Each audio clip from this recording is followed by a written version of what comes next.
Ayan, Carla ay labis nga bang nasaktan sa ginawang resback sa kanya ni Papa Joms. Ano kung mahal mo talaga yung isang tao, no need mong i-approach ng ganon. Para sa akin lang po, nasaktan din po ako, no, the way na magsalita si Papa Joms. Although alam naman po nating lahat na serye lamang po to at nasa usapan na din po siguro nila bilang viewers. Hindi ko expected na ganon yung gagawin ni Papa Joms, no, kay Carla, no. So totoo nga bang Papa Joms walang pake kay Carla, no? Para sa akin hindi po yan totoo na walang pake si Papa Joms sa feelings ni Carla. Siguro pagkatapos ng vlogs ay pinag-usapan po nila kung ano yung mga magiging reaction ng mga supporters ng Jomcar.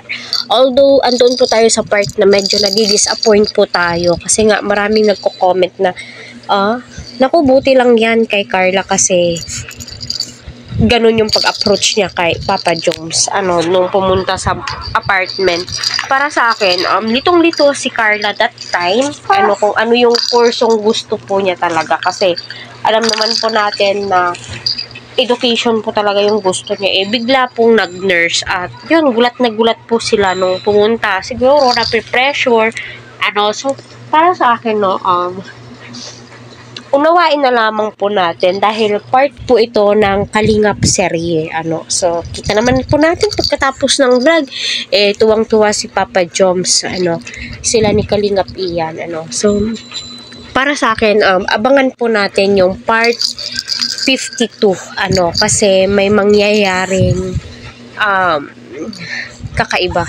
So, yung magiging okay sila. Kasi nga, tingnan nyo, si Carla po yung pumunta mismo doon sa apartment nila Papa Joms, makipag-usap kung pwedeng mag-vlog kasi wala pa daw pong pasok. Sayang naman daw po yung araw, diba? So, napakabait, napaka-humble ni Carla.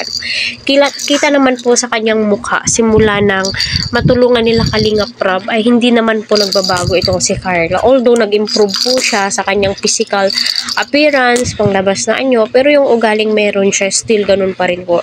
Ganun din po ang kanyang magulang. Yes, para sa akin, feel ko na nasaktan si Carla kasi di po natin alam yung scenario that scene, kung ano yung totoong scenario, no? Kaya, bawi na lang next time sa part 53. Anong part na ba? Hindi, may naka-focus kasi ako. Tingnan nyo naman kasi kung ano yung ginagawa ni Papa Joms. Kinakausap siya ni Carla, yung ginagawa niya is nagsi-cellphone. So, parang pinapahayag niya na wala siyang pakialam kay Carla. So, unawain po natin, Kalingap sarili po to, normal lang po, na bigyan po nila o lagyan po nilang climax or twist. Hindi yung puro sweetness, yung puro kilig-kiligan, So, suporta pa rin, Suporta pa rin po sa Jomcar.